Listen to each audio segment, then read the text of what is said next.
오늘도 주의 전에 오신 여러분들을 사랑하고 축복합니다. 우리 하나님의 말씀을 함께 받도록 하겠습니다. 우리 오늘 함께 보신 말씀은 마태복음 5장 8절 말씀입니다. 마태복음 5장 8절 말씀. 복되도다 마음이 청결한 자여. 복되도다 마음이 청결한 자여. 자, 우리 한번 오늘 본문 말씀을 제가 8절을 먼저 읽고 여러분들이 한번 또 8절 말씀을 또 읽도록 하겠습니다. 제가 8절을 먼저 읽겠습니다. 마음이 청결한 자는 복이 있나니 그들이 하나님을 볼 것이며. 마음이 청결한 자는 복이 있나니 그들이 하나님을 볼 것이며. 자, 여러분, 오늘 우리가 계속해서 나누는 이 팔복의 말씀 가운데 오늘 나누고자 하는 바는 이 마음이 청결한 자의 복입니다.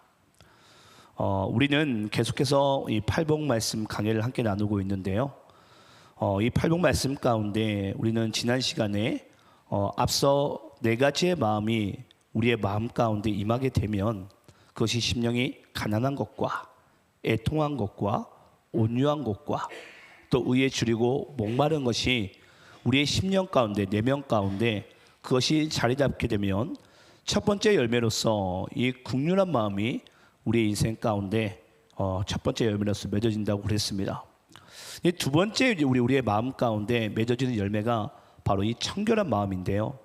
그래서 이 마음이 청결한 자의 복, 이 두 번째 열매의 삶이 전 여러분들의 인생 가운데 임하기를 간절히 축원합니다. 제가 주일에도 말씀드렸는데 여러분 혹시 카타르시스라는 이 단어를 아시죠? 카타르시스. 마음에 쌓여 있는 모든 것들이 다 이제 정화된 느낌. 어쩌면 여러분 정리가 되는 느낌이죠. 우리가 어지러진 내 방안을, 집안을 또는 창고를 싹 청소하게 되면 우리의 마음이 이제 정화된 느낌을 우리 이제 받게 됩니다. 그걸 이제 우리가 카타르시스. 근데 오늘날은 이 카타르시스가 너무나도 세상의 이 정욕 가운데 빠지다 보니까 어떤 사람들은 술로 인해서 또는 어떤 사람들은 이 세상의 쾌락을 통해서 또는 어떤 분들은 이 성적인 욕구를 채움으로 인해서 또 어떤 분들은 이 마음의 어떠한 정욕을 채우기 위해서 이 카타르시스를 느끼는 사람들이 있어요. 근데 원래 여러분께 말씀드렸지만 이 카타르시스라는 이 단어가 원래는 이 헬라어로는 카탈로그, 이 카탈로스, 이 카탈로스라는 이 단어에서 나온 것인데 원래 여러분 이 카탈로스는 어떤 뜻을 가지고 있냐면 깨끗하다, 청결하다는 뜻을 가지고 있습니다. 근데 원래 이 카탈로스가 당시 시대 가운데는 어떤 상황 가운데 쓰였냐면요. 우리가 예를 들어서 유리를 보시게 되면 얼룩이 막 지잖아요. 이제 얼룩이 지게 되면은 한마디로 잘 안 보이고 그냥 뿌옇고 뭔가 답답해 보여요. 근데 그 얼룩진 유리를 깨끗하게 닦아낸 상태를 카탈로스 이렇게 단어를 사용했습니다. 그래서 하나님께서는 우리의 마음의 거울을 또 우리의 마음의 유리를 뭐 하기 원하시죠? 깨끗하게 청소하기 원하시는 거예요. 저는 오늘 여러분들이 말씀을 들으실 때에 우리의 이 마음의 거울과 이 마음이 정말 깨끗하게 청결함을 받을 수 있는 저는 그런 상태가 되기를 원하는데요. 먼저 오늘 우리 말씀 가운데 우리가 봐야 될 집중적인 단어는요, 바로 이 마음이라는 단어입니다. 마음이라는 단어. 여러분, 이 마음이라는 단어가 우리에게 매우 매우 중요한데요. 우리들의 인생 가운데 있어서는 모든 것이 마음먹기에 달려있다. 마음먹기에 달려있다. 그만큼 우리의 마음은 우리의 인생에 있어서 매우 중요한 부분이기도 하고 또 그 마음을 따라서 우리 인생의 어떤 길과 방향이 결정되는 것 같기도 합니다. 그래서 여러분들이 만약에 어떤 말을 한다거나 어떤 행동을 한다거나 어떤 생각을 가진다는 것은 내가 지금 그 마음을 품고 있다는 뜻이죠. 그래서 여러분들이 그냥 무턱대고 말하는 게 아니고요. 그냥 무턱대고 행동하고 어느 길에 가는 게 아닙니다. 또 생각하는 게 아니에요. 내가 지금 어떤 것을 생각하고 이 말을 하고 내가 어딘가를 가고 있다면 먼저 어떤 상태가 일어나게 된 거죠? 내 마음에 그것을 하기로 마음을 먹은 상태예요. 그러니까 우리가 말을 하기도 하고 행동도 나오기도 하고 또는 우리가 어떤 길을 가기도 하고 생각을 하기도 하는 것입니다. 근데 그만큼 여러분 우리에게는 이 마음이라는 것이 매우 중요한데 우리 인간은 여러분 마음의 상태를 먼저 우리가 좀 말씀을 통해서 한번 우리가 좀 보도록 하겠습니다. 인간의 마음의 상태가 어떠한지를 우리 한번 마태복음 15장 11절 말씀과 그리고 18절부터 20절까지의 말씀을 우리 한번 교독하면서 읽도록 하겠습니다. 제가 11절 읽고 또 우리 18절부터 20절까지 교독하면서 있습니다. 제가 11절 읽습니다. 입으로 들어가는 것이 사람을 더럽게 하는 것이 아니라 입에서 나오는 그것이 사람을 더럽게 하는 것이니라. 이에 제자들이 니고딘 몸에서 나오느니 이것이야말로 사람을 더럽게 하느니라. 마음에서 나오는 것은 악한 생각과 살인과 간음과 음란과 도둑질과 거짓 증언과 비방이니 이런 것들이 사람을 더럽게 하는 것이요 씻지 않은 손으로 먹는 것은 사람을 더럽게 하지 못하느니라. 자, 여러분 오늘 우리가 마태복음 15장 말씀 보니까 사람을 더럽게 하는 것은 입으로 들어가는 것이 아니라 우리의 마음속에 있는 그 어떠한 것이 나오는 것이 뭐 한다고요? 우리를 사람을 더럽게 한다라고 이렇게 표현하고 있습니다. 그러면 인간이 죄된 상태에서 나오는 것은 여러분 뭐냐면요, 보니까 악한 생각과 살인과 간음과 음란과 도둑질과 거짓 증언과 비방이니 우리가 이걸 보통 우리가 죄의 열매들이라고 그렇게 이야기를 합니다. 그래서 여러분 그러면 인간이 왜 이런 것들이 우리 속에서 마음에서 나올까요? 다른 것이 아니라 우리 인간이 이 원죄에 빠진 이후로부터는 모든 인간에겐 여러분 이와 같이 마음에서 모든 악한 죄성들이 나올 수밖에 없는 것이 여러분 인간이에요. 다시 한번 말씀드릴게요. 원죄에 빠진 모든 인간은 그 인간의 마음 속에서 여러분 뭐 악한 마음이니 음란이니 간음이니 비방이니 할 것 없이 모든 죄의 열매들이 나올 수밖에 없는 것이 여러분 인간의 영적인 상태입니다. 근데 우리가 가끔은 뭘 자꾸 우리가 잊고 살아가냐면요, 나는 그렇지 않은 것처럼 또 나는 그런 죄 가운데 빠지지 않는 것처럼 살아가는 사람들이 있어요. 여러분 실제 그렇습니까? 여러분들이 입 밖으로 내뱉지 않았다고 할지라도 또는 여러분들이 그런 행동 가운데 삶 가운데 살아가지 않았다고 할지라도 우리는 이미 생각 가운데도 그런 죄 가운데 빠진 자들이 있어요. 하물며 예수님께서는 우리가 마음으로 짓는 간음한 죄도 간음이라 그랬어요. 예. 근데 많은 사람들이 여러분 사람을 비판적으로 대하는 이유가 뭡니까? 다른 게 아니에요. 나는 의롭다라는 거예요. 나는 깨끗하다. 근데 여러분 실제 그렇습니까? 그렇지 않습니다. 우리 인간의 영혼의 상태는요 이미 그 마음이 더럽혀진 상태 가운데 있어요. 우리 한번 예레미야서 17장 9절 말씀을 한번 읽어볼까요? 예레미야서 17장 9절 말씀입니다. 우리 함께 있습니다. 시작. 만물보다 거짓되고 심히 부패한 것은 마음이라 누가 능히 이를 알리오마는. 자 여러분 만물보다 거짓되고 심히 부패한 것은 뭐다? 마음이다. 네. 우리가 여러분 보통 세상에서 여러 가지 우리가 더러운 것들과 가증스러운 것들과 또 우리는 이상한 것들을 많이 보잖아요. 네. 근데 우리는 그것들을 우리가 뭔가 더럽다, 잘못됐다, 가증스럽다라는 표현들을 많이 합니다. 근데 여러분 실제 그렇지 않습니다. 만물보다 거짓되고 심히 부패한 것은요 인간의 마음이래요. 예. 그게 바로 여러분 이 원죄에 빠진 인간의 영혼의 상태입니다. 여러분 아마 그런 생각 가진 적 있을 거예요. 저는 그런 생각 많이 가져봤는데요. 저는 영상을 통해서 이 동물의 왕국 같은 걸 보는 걸 좋아해요. 저는 그게 재밌더라고요, 이상하게. 근데 제가 동물의 왕국을 보게 되면 막 이제 쉽게 이야기를 하자면 육식 동물들이 초식 동물들을 막 잡아먹어요.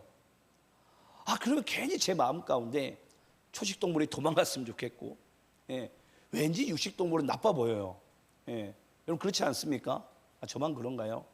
예, 아, 저는 그렇더라고요. 왠지 사자가 조금 사슴을 안 잡아먹었으면 좋겠고 그런 마음들이 우리 있잖아요. 왠지 징그러워 보이고. 근데 여러분 참 재밌는 것이 뭐냐면요, 그런 사자와 짐승들이 때로는 우리보다 못한 것 같고 우리보다 어찌 보면 조금 저등한 그런 우리가 존재로 보일 때가 너무나도 많잖아요. 근데 여러분, 이 죄에 빠진 인간은요, 때로는 여러분 우리가 짐승보다 못한 존재로 이 땅 가운데 살아갈 때가 너무나도 많습니다. 제가 예전에도 그런 말씀을 여러분께 드린 적이 있어요. 하나님께서 만드신 이 피조 세계를 유일하게 그 질서를 망가뜨리는 것이 바로 인간이라고. 어떤 피조물도 하나님이 만드신 세상을요, 그 질서를 어지럽히지는 않아요. 근데 그것을 유일하게 어지럽히는 존재가 있다면요, 바로 인간이에요. 예. 얼마나 여러분 그 마음이 부패되어져 있는지, 거짓되어져 있는지 오늘 하나님께서 예레미야를 통해서 우리에게 이렇게 말씀하는 것입니다.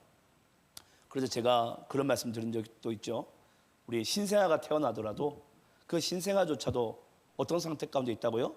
죄 가운데 있다고요. 네. 그 마음이 부패되어져 있어요. 여러분, 깐난애기가 아무것도 가르치지도 않았는데, 알려주지도 않았는데 자기가 기쁜 나쁘면요, 자기가 뭔가 그 욕구를 채워주지 않으면요, 막 땡깡을 부려요. 네. 막 고래고래 막 소리 지르면서 밤새 웁니다. 자기 욕구를 채워주지 않으면. 그게 바로 여러분 인간의 어찌 보면 여러분 그 영적인 상태예요. 영적인 상태. 그래서 하나님께서는 오늘도 우리가 이 말씀을 통해서 뭘 하기 원하시죠? 우리의 마음을 지키길 원하십니다. 근데 저도 뭐 목회를 해보지만 여러분, 우리의 마음이 그렇게 지키기가 쉽습니까? 우리 한번 잠언서 4장 23절 말씀 읽어볼까요? 자, 잠언서 4장 23절. 자, 함께 있습니다. 시작. 모든 지킬 만한 것 중에 더욱 내 마음을 지키라. 생명의 근원이 이에서 남이니라. 여러분들이 아시겠지만 이 잠언서 말씀은 하나님께서 솔로몬이라는 지혜 왕이죠. 지혜 왕을 통해서 이 잠언서의 말씀을 하나님께서 우리에게 풀어주십니다. 근데 그 세상에 여러분 모든 지위와 또 재력과 그리고 지혜마저 다 가진 이 솔로몬이 이야기를 하는 거예요. 내 마음을 지키라고. 돈을 지키라고도 아니고 가진 재력을 지키라도 아니에요. 솔로몬이 이야기하는 것은 그는 그 모든 것을 다 가진 사람이었거든요. 근데 그가 이야기하는 것은 뭐냐면요, 내 마음을 지키라는 거예요. 근데 여러분, 그 지혜를 가진 그 솔로몬조차도 하나님의 지혜를 얻었다라고 얘기하는 그 솔로몬조차도 한마디로 자기의 마음을 지키기가 너무 힘들었다는 것을 우리는 말씀을 통해서 알 수 있습니다. 저도 목회를 해보지만 여러분, 우리가 이 땅에 살아가다 보면요, 참 이 마음 지키는 건 쉽지 않아요. 예. 저도 지금 뭐 말할 수 없는 어떠한 좀 힘든 상태 가운데 있는데, 솔직히 어제 하루 종일 제 마음이 무너져 있는 상태 가운데 있었어요. 그래서 아무것도 못 하겠더라고요.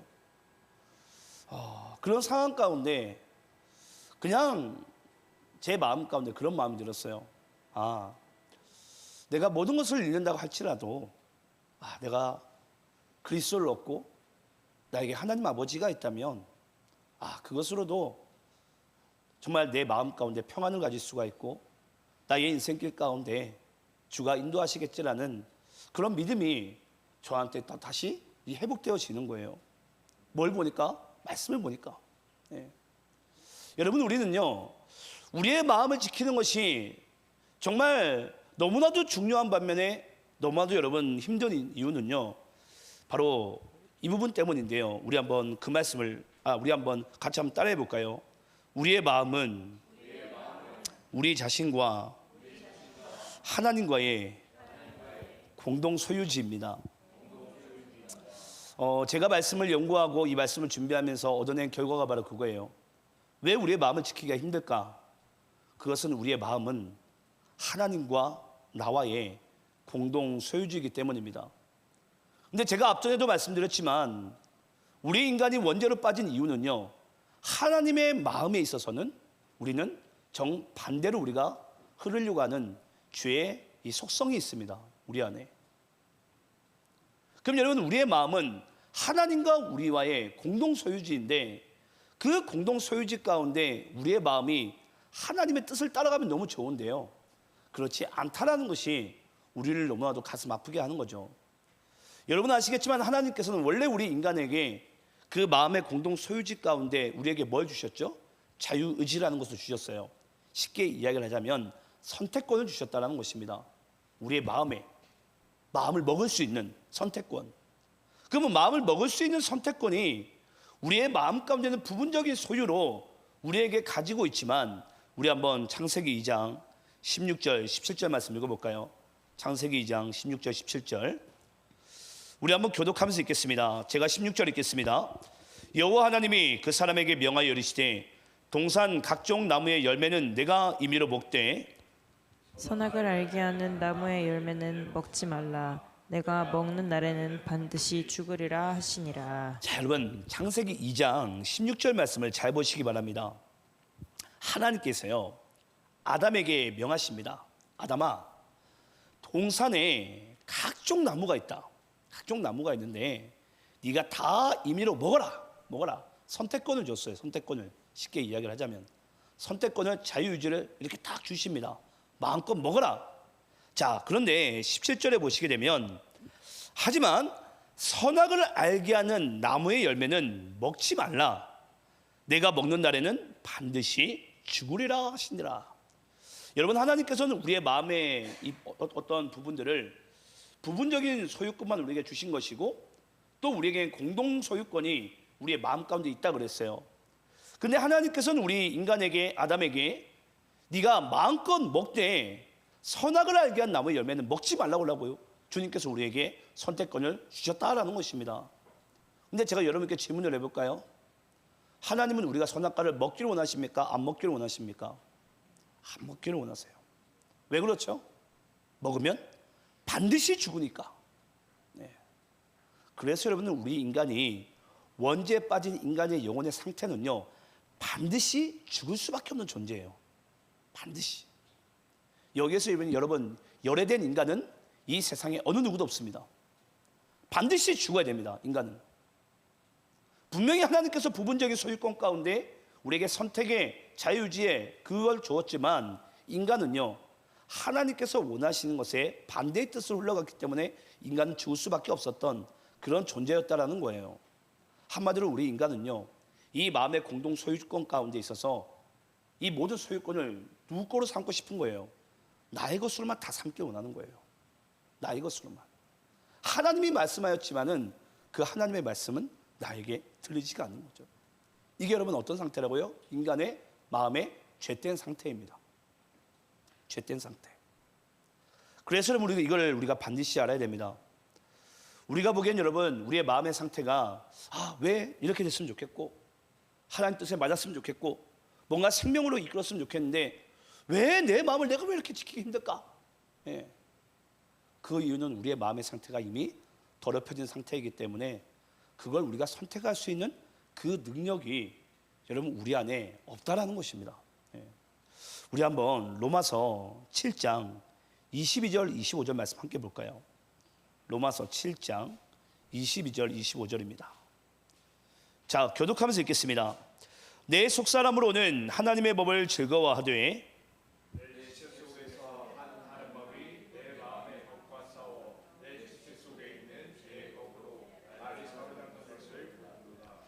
오호라, 나는 공고한 사람이로다. 이 사망의 몸에서 누가 나를 건져내랴.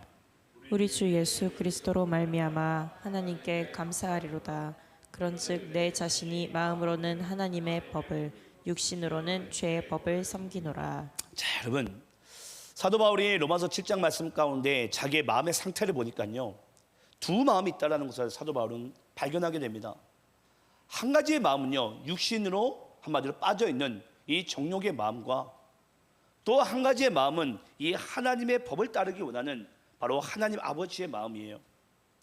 근데 여러분 이 두 가지의 마음이요 이 사도 바울의 심령 가운데, 마음 가운데 날마다 싸우는 것을 이 바울은 경험하게 됩니다. 근데 여러분 이 바울이요 그걸 경험하게 되면, 알게 되면 우리 생각에 그렇지 않습니까? 아니 그럼 하나님 뜻을 따르면 되지. 예. 여러분 그러면 간단한 문제 아닌가요? 근데 여러분 바울조차도 이런 고백을 합니다. 우리 24절에 보게 되면요 오라, 나는 공고한 사람이로다. 예. 그거 자기의 의지로 여러분, 내가 하나님의 뜻을 알고 하나님의 말씀을 알고 하나님의 법을 알지만은 내가 그것은 나의 의지를 가지고 그것이 여러분 되지 않더라는 거예요. 그러면서 바울이 고백할 수 있는 것이 여러분 어떤 고백이죠? 이 사망의 몸에서 누가 나를 건져내 주었으며 나는, 이 간절한 바람이 사도 바울이 하나님께로 드릴 수 있는 기도일 수밖에 없었던 거예요. 예. 여러분, 이 세상에 누가 죄를 짓고 싶어 여러분 짓습니까? 우리는 어쩔 수 없이 죄 가운데 빠질 수밖에 없고, 우리의 의지로는 하나님의 뜻을 선택할 수 있는 그 능력이 여러분 우리 안에 내재되어 있으면 너무나도 좋겠지만, 원죄에 빠진 인간의 그 영혼의 상태는 여러분 그것이 되지 않더라는 거예요. 그래서 여러분 우리가 수요일 날 이렇게 주의 전에 우리 찾아온 것은요, 하나님의 놀랍고 엄청난 은혜입니다. 왜냐, 우리는 이 자리에 나오기 싫은 존재예요. 예. 우리는 우리 마음대로 살아가고 싶은 존재예요. 육신으로는 배부르고 싶고, 육신으로는 나의 육신의 배를 채우고 싶고, 내 육신의 정욕에 따라 살아가고 싶은 것이 여러분 인간의 마음이지 않습니까? 근데 하나님이 도대체 내가 뭐간데 주의 전으로 나를 이끄시는 거예요. 주장하시는 거예요. 저는 그 은혜를 입고 있는 존재가, 오라, 나는 공고한 사람인데 나를 이 사망의 몸에서, 나를 이 육신의 정욕의 삶에서 나를 건져내시고 이끄시는 분이 여러분 속에서 이 부분적인 소유 가운데 주님께서 강력하게 역사하사 그 육신의 정욕을 죽이고 나로 하여금 주의 전으로 이끄시는 정말 그런 여러분들의 영혼의 상태를 전 여러분들이 감사하시고 기뻐하시기 바랍니다. 네. 이것이 여러분 진짜 그리스도인의 삶이에요. 네. 우리 한번 따라서 해볼까요? 우리의 마음은 하나님과 내가 만나는 장소입니다. 여러분, 우리가 하나님을 어떻게 만나는 줄 아십니까? 우리는요, 마음에서 하나님을 만나는 거예요. 마음에서. 네. 우리는 보통 신령한 어떤 현상이나 보통 어떠한 기적이나 그런 걸 통해서 우리가 하나님을 만난다고 우리 생각을 많이 하잖아요. 아닙니다. 진짜 우리가 하나님을 인격적으로 만나는 것은요, 우리의 마음입니다. 하나님께서 언젠가 갑자기 어느 순간 나에게 내 마음 가운데 찾아오시는 거예요. 네. 그러면서 하나님 아버지의 마음을 알게 하시고요, 주의 뜻을 알게 하시고요, 주께서 원하시는 그 길 가운데 우리를 인도하시는 줄을 믿습니다. 그래서 여러분, 마음은요, 하나님과 소통하게 하는 우리의 영역이기도 하지만, 또 마음은요, 또 우리와 소통하기 위한 하나님의 영역이기도 합니다. 그게 여러분 뭐라고요? 바로 마음이라는 거예요. 그래서 전 여러분들이 내가 이 마음의 영역 가운데, 또 하나님도 우리의 마음의 영역 가운데 우리와 만나기를 원하시는구나. 하지만 우리가 주님께 가까이 나가지 않고 주님을 찾지 않으면요, 오늘도 우리가 함께 부른 찬양이었죠. 주께 고함 없는 고로 복을 얻지 못하네. 이 청결한 자의 마음의 복음의 청결한 자의 복을 우리가 받아야 되는데 주님께 구하지는 않는 거예요. 오늘 사도 바울의 이 로마서 7장 24절의 이 고백이 우리가 하나님께 드려야 될 여러분 진정한 기도의 제목이 되어야 됩니다. 하나님, 오라, 나는 공고한 사람입니다. 공고한 존재입니다. 하나님이 나를 건져내 주시지 않으면은 내 마음은 도저히 나로서는 청결할 수 없는, 부패할 수밖에 없는, 죄 가운데 빠질 수밖에 없는 그러한 존재임을 하나님께서 우리에게 말씀하고 있는 줄을 믿습니다. 그래서 바울은요, 우리 로마서 12장 2절에 이런 고백을 하는데요, 우리 한번 로마서 12장 2절 한번 여러분들이 우리 읽도록 하겠습니다. 자, 로마서 12장 2절입니다. 함께 있습니다. 시작. 너희는 이 세대를 본받지 말고 오직 마음을 새롭게 함으로 변화를 받아 하나님의 선하시고 기뻐하시고 온전하신 뜻이 무엇인지 분별하도록 하라. 사도 바울이 이렇게 얘기를 합니다. 로마서 7장에서 바울은요, 자신의 마음의 부패함을 완전하게 경험을 한 존재예요. 그걸 날마다 경험하고 있습니다. 날마다 경험한 사도 바울이 로마서 12장에 가서는요, 이런 고백을 하는 거예요.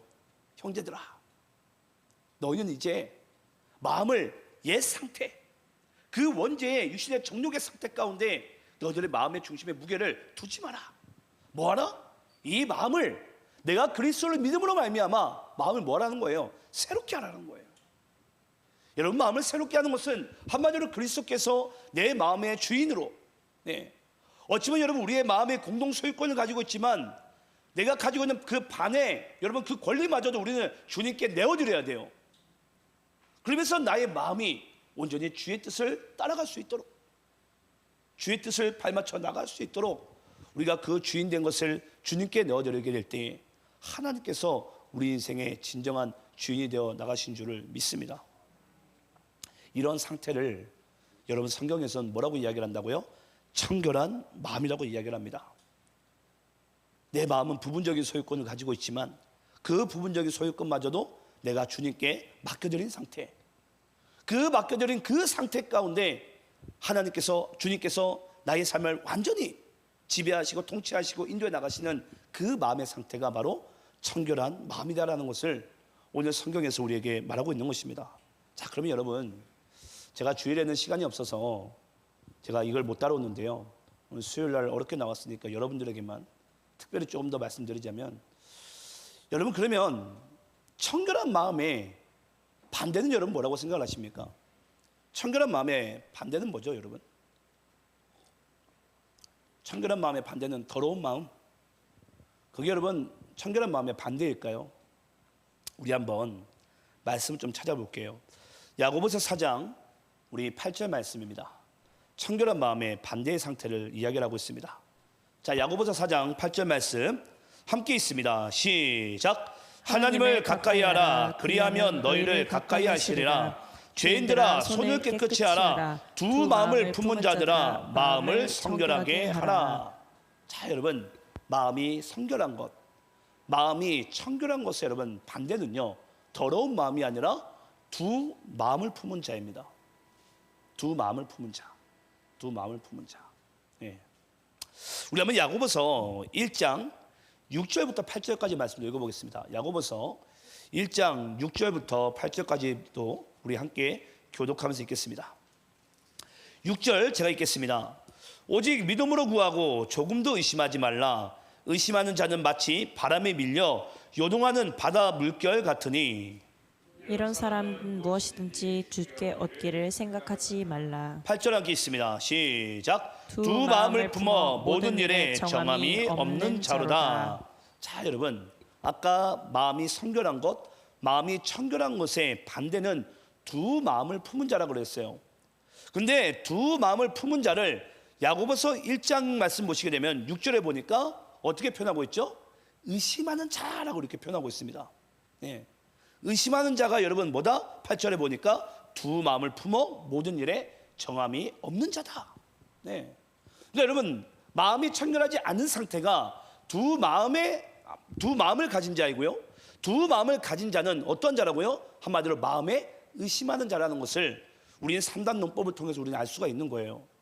근데 여러분, 이 마음의 상태를 여러분 아주 잘 설명해 주는 하나의 예화가 있는데요, 우리 한번 마태복음 14장 28절로 31절까지의 말씀을 함께 교독하면서 읽겠습니다. 자, 이 부분이 매우 자세하게 잘 나와져 있어요. 우리 마태복음 14장 28절로 31절까지의 말씀을 저와 여러분이 함께 교독하면서 읽겠습니다. 베드로가 대답하여 이르되 주여, 만일 주님이시거든 나를 명하사 물 위로 오라 하소서 하니. 오라 하시니 베드로가 배에서 내려 물 위로 걸어서 예수께로 가되 바람을 보고 무서워 빠져가는지라 소리질러 이르되 주여, 나를 구원하소서 하니. 예수께서 즉시 손을 내밀어 그를 붙잡으시며 이르시되 믿음이 작은 자여 왜 의심하였느냐 하시고. 자, 여러분, 제가 아까 말씀드렸어요. 마음이 청결한 상태의 반대는 두 마음을 품은 자인데, 두 마음을 품은 자의 영적인 상태가 바로 의심하는 자라고 그랬어요.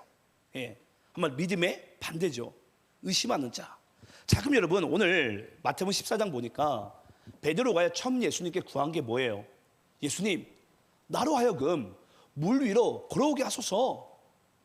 그때는 베드로에게는 여러분 오직 예수님만 보였어요. 뭐 상황이고 상태고 상관없어요. 바다고 뭐가 상관없어요.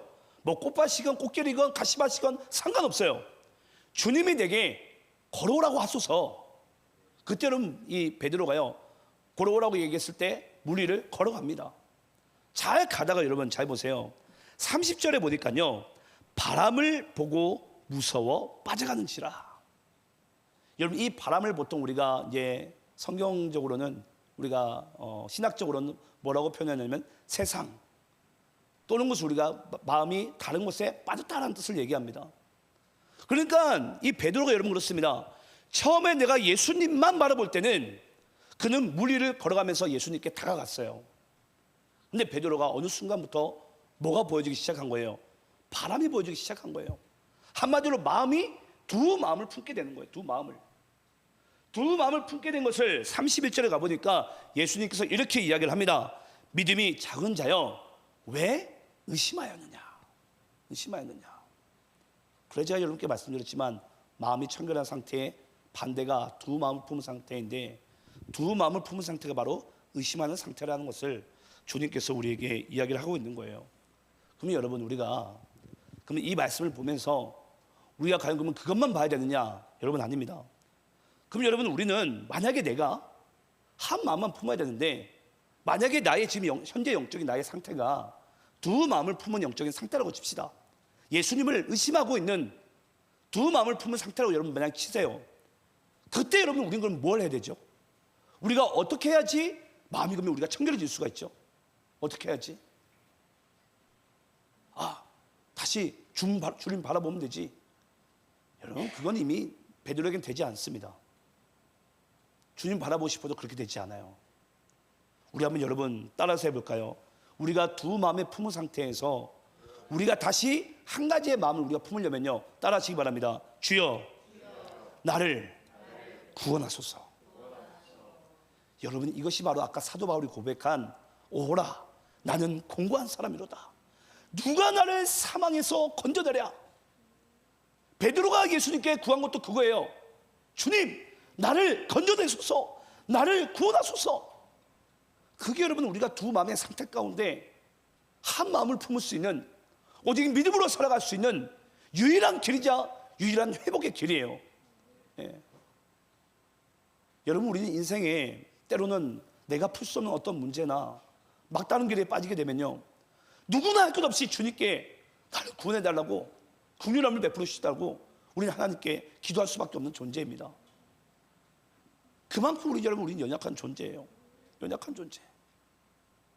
근데 사도 바울의 오라 나는 공고한 사람입니다. 이 사망에서 나를 건져내 주실 분은 오직 예수님밖에 없습니다. 나를 건져내소서, 나를 구원하소서. 이 바울과 베드로의 고백을요, 주님이 들으시는 거예요. 그때 여러분 우리가 비로소 주님을 의심하는 마음이 아니라 우리가 비로소 주님께서 원하시는 그 한 가지의 마음을 품을 수 있는 그 삶의 길로 주님께서 우리의 영혼을 회복시켜 주시는 줄 믿습니다. 저는 이 말씀을 우리에게 주신 하나님께 좀 너무 감사해요. 그래서 여러분, 예수 믿는 자에게는 여러분 결단코 낙심이 없어요. 아니, 낙심이 교만이에요. 낙심은 내 힘으로 하다가 힘이 없으니까 여러분 붙지 않는 것이니까 여러분 그것은 철저하게 죄의 뿌리이자 교만이에요. 하지만 그리스도를 믿는 자는요, 내가 어떠한 상황 가운데 막다를지라도 주여 나를 구원하소서라는 그 간절한 고백을 통해서 우리가 다시 한 마음을 품을 수 있는, 주의 뜻 가운데로 걸어갈 수 있는 그 새로운 인생길이 우리의 인생 가운데 열리게 된 줄 믿습니다. 그래서 그때 하나님께서 우리의 마음을요 다시 뭐 하신다고요? 청결케 하십니다. 우리의 마음을 청결하게, 오직 주님만 바라보도록, 오직 주님만 바라보도록. 자, 그러면 여러분 우리 다시 우리 본문 8절 말씀 볼까요? 우리 8절 말씀 보시게 되면 마음이 청결한 자가 얻는 복이 여러분 뭐라고 그랬죠? 하나님을 볼 것이며. 제가 주일에도 말씀드렸지만 지금도 질문을 해볼게요. 여러분은 하나님을 보고 싶습니까? 정말 보고 싶습니까? 그럼 다시 한번 질문을 해볼까요? 여러분, 지금 예수님께서 당장으로 재림하면 여러분 오케이십니까? 왜 대답이 없으세요? 시집도 가야 되겠고 장가도 가야 되겠고 애도 낳아야 되는데, 그렇죠? 그게 여러분 우리가 가끔 그게 우리가 죄라는 사실을 우리는 까마득하게 잊고 살아가요. 그건 여러분 우리의 뜻이겠죠. 그럼 여러분 언젠가는 주님께서 언제 재림하실지 모르겠지만은 여러분 그때 아직 시집가지 못한 처녀 총각이 있지 않겠습니까? 이제 막 태어난 까난아기도 여러분 있지 않겠습니까? 언제 재림할지 모르겠지만 분명히 여러분 그때에는 어느 상태일지 모르겠지만은 그런 영혼도 있을 거예요. 하지만 여러분 중요한 것이 여러분 뭐냐면요, 우리가 주님이 지금이라도 오셔가지고 나는 주님을 배웠길 원하는데 대부분들의 크리스찬들은 내가 주님 보기를 꺼려하고 두려워한다라는 거죠. 그러니까 예전에 제가 이전 교회에 있을 때 그때 목사님께서 이런 설교가 이런 얘기를 한 적이 있었어요. 어떤 교회에 어떤 목사님이 좀 약간 유쾌하신 목사님이신 것 같아요. 여러분 예배를 잘 들으시다가 지금 이 순간 주님이 재림하십니다, 주님이 내려오십니다, 전부 다 그 교인들 의자 밑구멍으로 다 도망갔다 그러잖아요. 진짜 온다고 하니까 찬양할 땐 놀렐루야 할렐루야 다 외치는데 다 의자 밑구멍으로 다 도망가는 거예요. 왜 그렇죠 여러분? 우리의 신앙의 기준이 하나님께서 우리에게 원하시는 그 신앙의 기대치에 우리는 못 미친다고 생각하기 때문입니다. 저는 여러분들께 이런 말씀 드리고 싶어요. 우리의 믿음과 신앙의 기준이 하나님께서 우리를 바라보신 여러분 신앙과 믿음의 기대치가 얼마나 된다고 생각을 하세요? 얼마나 되죠? 이렇게 높을 거라고 생각하십니까? 저는 그렇지 않아요. 하나님은 여러분 이미 그리스도가 이 땅 가운데 성육신하신 때부터 우리의 연약함과 우리가 죄 가운데 쉽게 넘어짐을 하나님은 누구보다도 우리를 더 잘 아세요. 우리의 생애와 우리의 생태와 우리의 생각과 우리의 모든 마음의 결정들까지도 어찌보면 하나님은 너무나도 잘 아세요. 그러면 이제 여러분들이 이런 반문을 하셔야 되죠. 그럼 목사님, 그럼 우리는 마음이 청결한 것을 구하지도 못하고 이러지도 못하고 저러지도 못하는 그럼 그런 인생을 살아가야 됩니까? 도대체 설교를 왜 한 겁니까? 라고 우리가 그렇게 생각할 수 있겠죠.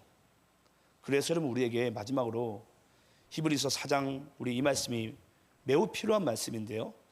우리 히브리서 4장 14절로 16절까지 말씀 읽고 오늘 예배를 마치도록 하겠습니다. 자, 히브리서 4장 14절부터 16절입니다. 제가 14절 읽겠습니다. 그러므로 우리에게 큰 대제사장이 계시니 승천하시니 곧 하나님의 아들 예수시라. 우리가 믿는 도리를 굳게 잡을지어다.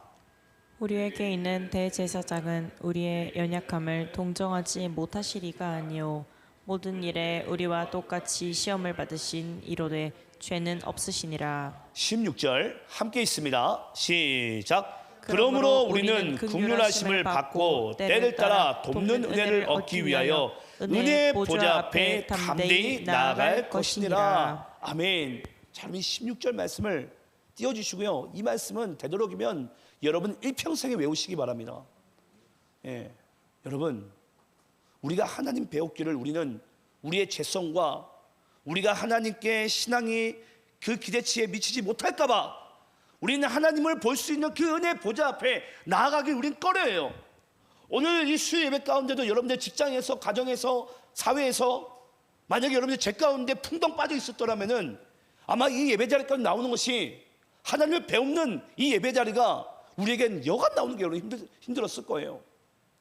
근데 여러분 그때 우리에게 정말 필요한 믿음의 자세가 무엇인 줄 아십니까? 15절 말씀 잘 보세요. 우리에게 있는 대제사장은 누구예요? 예수님을 얘기합니다. 예수님은 우리의 연약함을 동정하지 못하실 리가 아니요. 좀 못하려 이렇게 어렵게 적었나 모르겠어요. 그냥 동정하신다라고 얘기하시면 되는데 반어법에 반어법을 내가지고 도리어 우리에게 강조하시는 거예요. 그러면 주님께서는 우리의 연약함을 반드시 뭐 하신다? 동정하신 분이시다. 외면치 않는다는 거예요. 저 예배당 문을 그냥 철통으로 딱 가둬가지고 죄 있는 자는 절대 못 들어오게끔 가로막지 않는다라는 거예요. 우리의 연약함을 반드시 뭐 하신다고요? 동정하시고 도우시는 분이시라고요.